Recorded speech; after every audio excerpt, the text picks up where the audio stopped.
বকটুই হত্যাকাণ্ডের মূল সাক্ষীরা অভিযুক্তদের চিনতেই পারলেন না। আজ স্বজনহারা মিহিলাল সহ মূল সাক্ষীরা।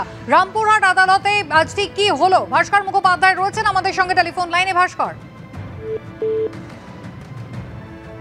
বকটুই হত্যাকাণ্ডে মূল সাক্ষীরা আজকে অভিযুক্তদের চিনতেই পারলেন না আদালতে। অভিযুক্তদের চিনতে পারেননি স্বজনহারা মিহিলাল সহ মূল সাক্ষী যারা ছিলেন।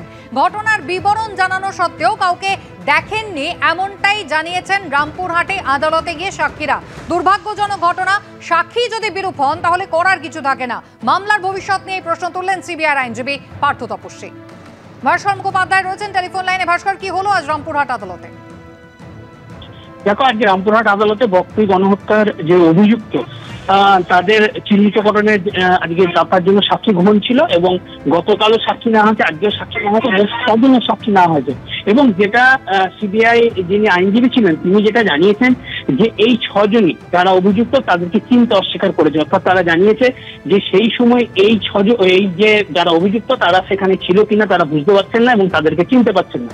এবং এইটা নিয়ে তিনি প্রশ্ন তুলেছেন। তার বক্তব্য হচ্ছে এর খুবই গুরুত্বপূর্ণ মামলা, যে মামলায় যেখানে আগুন লাগিয়ে দেওয়া হয়েছিল 10 জন পুড়ে মারা গেছে, তাদেরই যারা সব থেকে কাছের আত্মীয় তারা চিনতে পারছেন। এবং সবচেয়ে গুরুত্বপূর্ণ যে এই যে বকটুই গণহত্যার যে মূল সাক্ষী অর্থাৎ মিহিলাল, সেই মিহিলালই চিনতে পারেনি। মিহিলালের সঙ্গে তার যে ভাই ছিল, তার দাদা ছিল নেকলাল, তিনিও চিনতে পারেননি। ফটিক শেখ যার স্ত্রী মারা গেছিল তিনিও চিনতে পারেননি। এবং তার জন্য তিনি জানিয়েছেন যে এই মামলায় কি হবে সেটা এখন পরিষ্কার বোঝা যাচ্ছে না, কিন্তু আরো অনেক সাক্ষী আছে, প্রায় 30 জনের মতো সাক্ষী রয়েছে।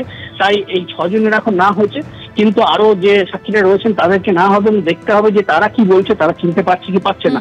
অন্যদিকে যিনি যারা অভিযুক্ত তাদের যিনি আইনজীবী ছিলেন তিনি জানিয়েছেন যে দেখুন একদম প্রাথমিক স্তরে রয়েছে, 6 জনের সাক্ষী নেওয়া হয়েছে, এখন অনেক সাক্ষী রয়েছে, তাই পরিষ্কার নয় যে কি হবে। কিন্তু এই 6 জন তারা কিন্তু চিনতে অস্বীকার করেছে যারা অভিযুক্ত তাদেরকে। নমস্কার, ধন্যবাদ। 21শে মার্চ 2022 রামপুরহাটে তৃণমূলের গ্রাম পঞ্চায়েতের উপপ্রধান ভাদু শেখ খুন হন। আর তার পরপরই বকটুইয়ে একের পর এক বাড়িতে অগ্নিসংযোগের ঘটনা, পুড়িয়ে মারা হয় 10 জনকে। প্রথমে এসআইটি তৈরি হয়, পরে আদালতের নির্দেশে বকটুই মামলার তদন্তে নামে সিবিআই।